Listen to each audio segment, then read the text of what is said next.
Beautiful people, hello. I just had a really cool thought about working on your emotional stuff, and I really wanted to quickly share it. So, I thought one of the best ways to describe working on your stuff, because I've had a couple of wins this week with some deep shit. So, look at it this way. Your emotional stuff is like a big cupboard, a wardrobe with your clothes. Let's say a wardrobe.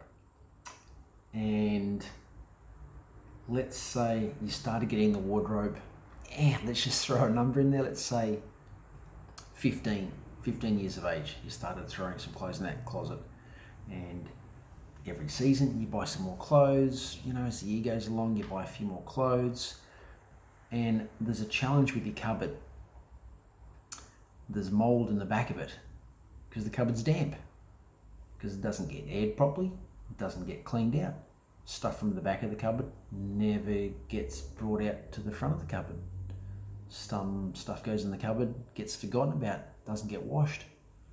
Mold starts getting a little bit deeper and a little bit ranker in the back of the cupboard. But you can't smell it yet because there's so many clothes in there. Let's say you're, I don't know, whatever. Let's say you're 35, 40, whatever, it really makes no difference. You can't smell the mold yet. You know, the cupboard's a bit full, but it's a pretty big cupboard. So you just keep putting more and more clothes in, keep building it up, keep building it up. And your emotions are, well, your emotions, your stuff, your emotional baggage is a little bit like that. It's kind of like these clothes in the cupboard that you never clean out. You've got to go deep in your stuff. And I thought I was going deep with a lot of stuff. I meditate. I've been meditating since I was, started meditating when I was 16. Really started getting into meditation when I was about 25. Turned the big 50 this year, so that's 25 years worth of meditation. And I've had ups and downs, and I've had deep meditations and everything in between, and continuously learning how to let go of more and more stuff. With my wanting to go deep on a lot of things and having to just, learning some stuff from Joe Dispenza. If you're not following his stuff, please jump on his stuff, learn. He's got some amazing stuff. Look, there's some beautiful, amazing people on this planet teaching some amazing stuff. And all of this stuff just helps us, I believe, and certainly from my perspective, go deeper on who we are. Because there's so many things we're similar in, and there's so many things we're so unique in. And it's a journey for everybody, and I think we can be there to help each other out through stuff.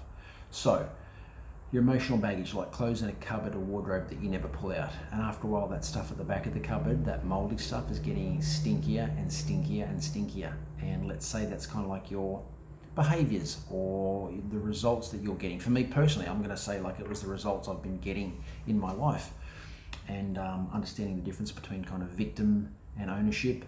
And I thought I was owning my stuff, and clearly I wasn't. And that's okay.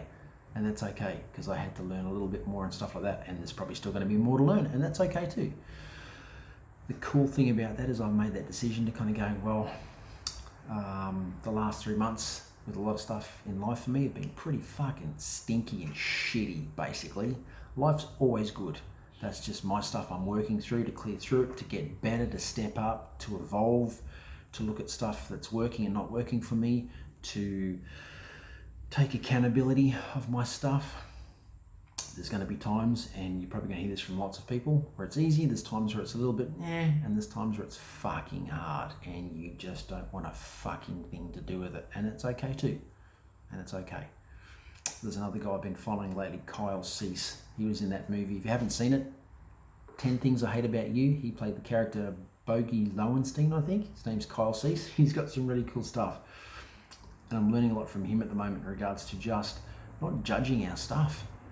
Not, just so much judgment on so much shit we run, and we're conditioned that way, and we've been programmed that way, and we just give ourselves such a stupidly hard time for basically no reason.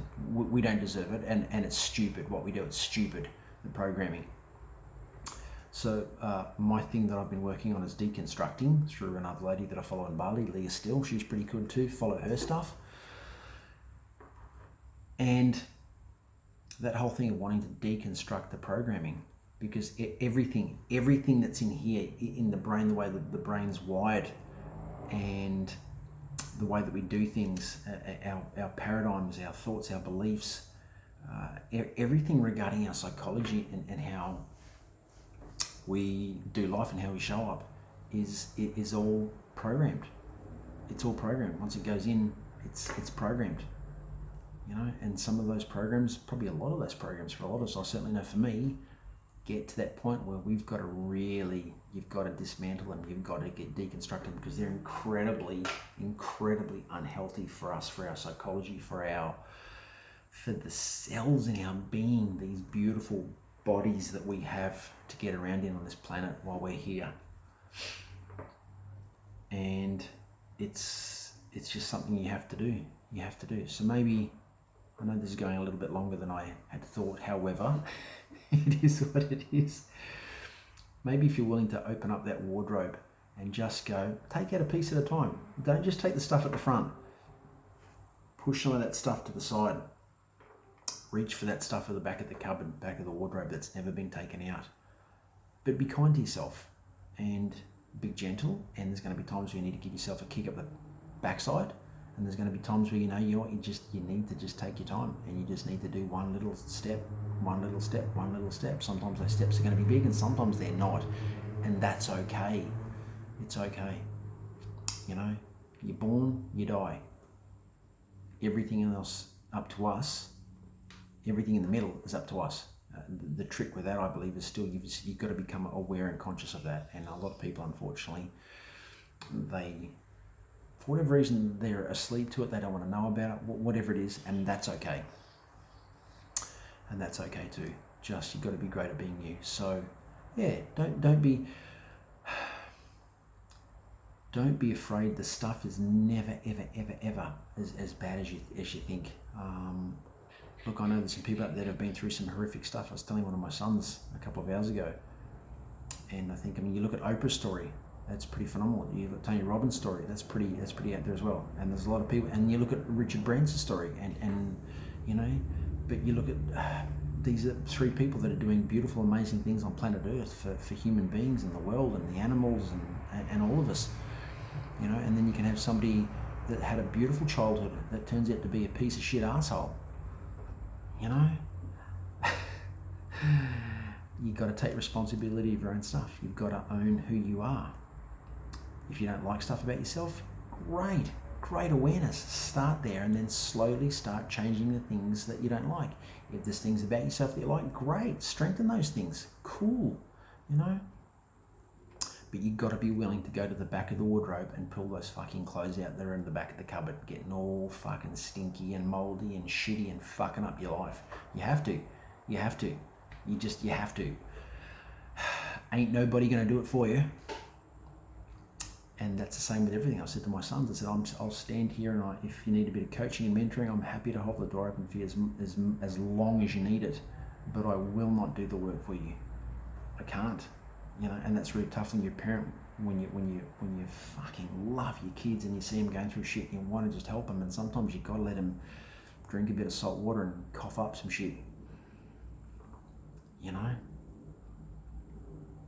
we do that as human beings. Anyway, yeah, my intention with this one, I just was doing some stuff and I thought I want to do a quick video on that. So I hope that maybe gives a bit of clarity, gives a little bit of help, gives you a little bit of inspiration to go deep on some of your stuff. You know, nothing ever, and I know this to be an absolute certainty fact for myself. Let's just use the term with every cell in my being. Nothing ever happens for us that we can't get through. Nothing. Full stop, exclamation point. I don't give a fuck who you are. I don't care if you want to argue that point with me. I don't care if you want to challenge me on that shit. Go for it. Cool. Beautiful.